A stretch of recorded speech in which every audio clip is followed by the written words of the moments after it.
বিসমিল্লাহির রহমানির রহিম। Hello everyone, আসসালামু আলাইকুম। কেমন আছেন সবাই? আশা করি কাছে ও দূরে, দেশ কিংবা দেশের বাইরে যে যেখান থেকে আমার আজকের ভিডিওটি দেখছেন বা শুনছেন, মালিকের দয়ায় সবাই সুস্থ আছেন, ভালো আছেন, নিরাপদে আছেন। আমরাও আলহামদুলিল্লাহ মালিকের দয়ায় বেশ ভালোই আছি। অসুস্থ থেকে যারা আমার আজকের ভিডিওটি উপভোগ করছেন, তাদের সুস্থতা কামনা করে নতুন দিনের নতুন আরেকটি গল্প নিয়ে চলে আসলাম আপনাদের মাঝে। আশা করছি বরাবরের মতো আমার আজকের ভিডিওটিও আপনাদের কাছে অনেক ভালো লাগবে।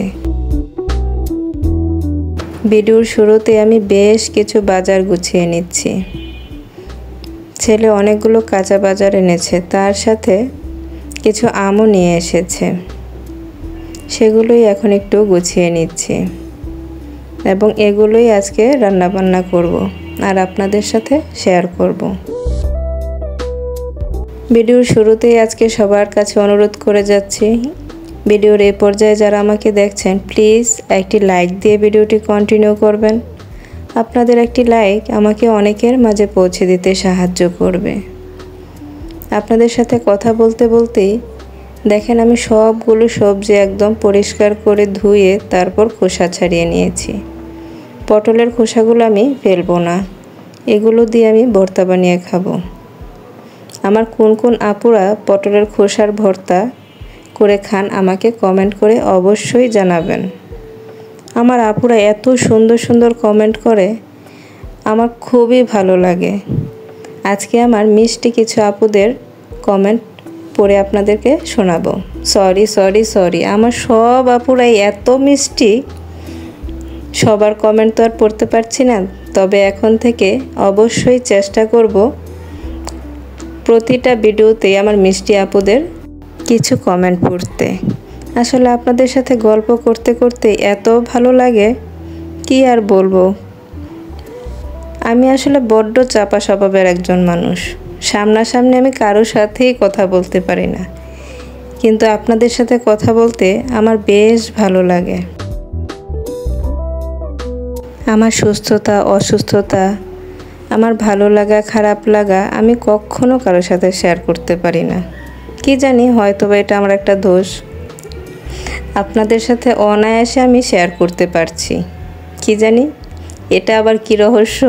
আমি নিজেই মাঝে মধ্যে চিন্তা করি যে আমি আপনাদের সাথে শেয়ার করতে পারছি, অথচ আমি আমার ফ্যামিলির কারোর সাথেই শেয়ার করতে পারি না যে আমার শরীর খারাপ। আমার কেন যেন মনে হয় এটা শেয়ার করলে টেনশন বাড়বে, সবাই একটা দুশ্চিন্তা করবে। আসলে এমনিতেই সবাই আমাকে নিয়ে অনেক টেনশনের মধ্যে দিন পার করে। যাই হোক, আমার দুঃখের কাঁদুনি তো কখনোই শেষ হবে না। এসব বাদ, এখন চলে আসি আমার মিষ্টি বিথি আপু কি লিখেছে তা আপনাদের সাথে শেয়ার করছি। মাশাআল্লাহ, তোমার ছেলেরা তো খুব সুন্দর করে বিরিয়ানি রান্না করেছে। আপনি মাংসটা রান্না করেছে দেখে বেশ ভালো লেগেছে। অসংখ্য ধন্যবাদ আমার প্রিয় বিথি আপু। সত্যি মালিকের দয়ায় আমার দুইটা ছেলেই অনেক লক্ষ্মী, অনেক বুঝদার। মায়ের শারীরিক অবস্থা মানসিক অবস্থা সব দিকে খেয়াল করতে করতে কখন যেন ওরা আমার ছেলে থেকে বাবা হয়ে গেছে। আমি মাঝে মধ্যে চিন্তা করি, সত্যি আপুরা আমি ওদের মা না ওরাই আমার বাবা। এটা অনেক সময় আমি কনফিউশনে ভুগি। আমার মনের কথা চিন্তা করে ওরা সব সময় মনের কষ্টটাকে আড়ালে রেখে মুখে হাসি নিয়ে চলে। বলেন তো, বাবা ছাড়া সন্তানের কথা কেউ এরকমভাবে ভাবে? আমার ছেলে দুটো এখন আমার কাছে মনে হয় আমার বাবাই ফিরে এসেছে। সবাই মন থেকে ওদের জন্য দোয়া করবেন। তারপর আকন্দ হোমস ডেইরি থেকে আমাদের মিষ্টি এবং সিনসিয়ার আপুটি খুব সুন্দর একটি কমেন্ট করেছে। আপু লিখেছে, এখন কেমন আছো? এই তো আলহামদুলিল্লাহ আপু, মালিকের দয়ায় বেশ ভালো আছি। ভিডিওটি ভালোবাসা নিয়ে দেখলাম। অসংখ্য ধন্যবাদ আমার প্রিয় আপু। তারপর আপু লিখেছে, সত্যি সত্যি বাচ্চাদের তোমার প্রতি ভালোবাসা দেখে খুব ভালো লাগলো। বাবাদের জন্য মন থেকে দোয়া রইল। অনেক অনেক ধন্যবাদ আমার প্রিয় আপু। আর ওদের জন্য সবাই অনেক দোয়া করবেন। সবার দোয়ায় যাতে ওরা ওদের বাবার আদর্শে প্রতিপালিত হতে পারে। আসলে ওদের বাবা ছিল একদম নারকেলের মতো, উপরটা খুবই শক্ত, ভিতরটা একদমই নরম। বুঝতে পারলেন না তো? ওদের বাবা সারাক্ষণ ওদেরকে শাসনের মধ্যে রাখতো, আর পিছন থেকে আমাকে বলতো, আমি শাসন করছি, তুই আদর করবি। শাসন না করলে ছেলেরা ঠিক থাকে না। আর দেখেন আল্লাহর কি সুন্দর পরিকল্পনা, যেই বয়সে এসে ছেলেদের শাসনের প্রয়োজন হয় ওই বয়সেই ওরা ওদের বাবাকে হারিয়ে ফেললো। আসলে আল্লাহর পরিকল্পনার উপরে তো আমরা কিছু বলতে পারি না। এখানে আমাদের কিছু বলারও নেই, করারও নেই। তাই সবাই ওদের জন্য দোয়া করবেন, যাতে করে ওরা ওদের বাবার ইচ্ছাগুলো পূরণ করতে পারে, মানুষের মতো মানুষ হতে পারে। আপনাদের সাথে কথা বলতে বলতে আমি আমার রান্নাটা শেষ করে নিয়েছি। আজকের রান্নায় ছিল ঝিঙে দিয়ে লবণের ইলিশ আর দুন্দুল দিয়ে চিংড়ি মাছ। রান্না করতে করতেই শুনি মেঘ ঘুরঘুর মেঘ ঘুরঘুর। এই হলো এক আবহাওয়ার অবস্থা।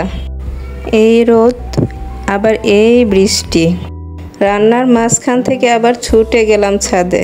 দেখলেন তো আকাশ মামা কি সুন্দর মুখ ভার করে এসেছে। তারপর ছাদ থেকে সব কিছু নামিয়ে চলে আসলাম আবার বাসায়।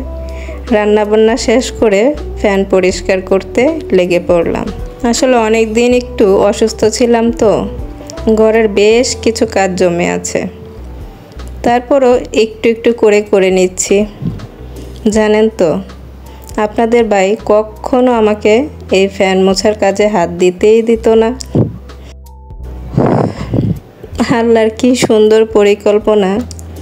আমি আস্তে আস্তে সবগুলো কাজ সুন্দরভাবে শিখে নিচ্ছি।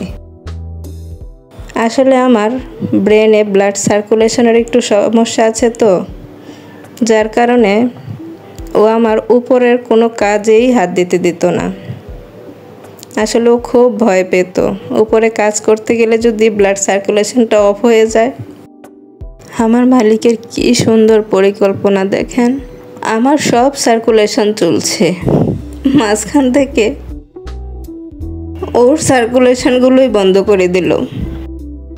আসলে ও অনেকটাই কেয়ারিং ছিল।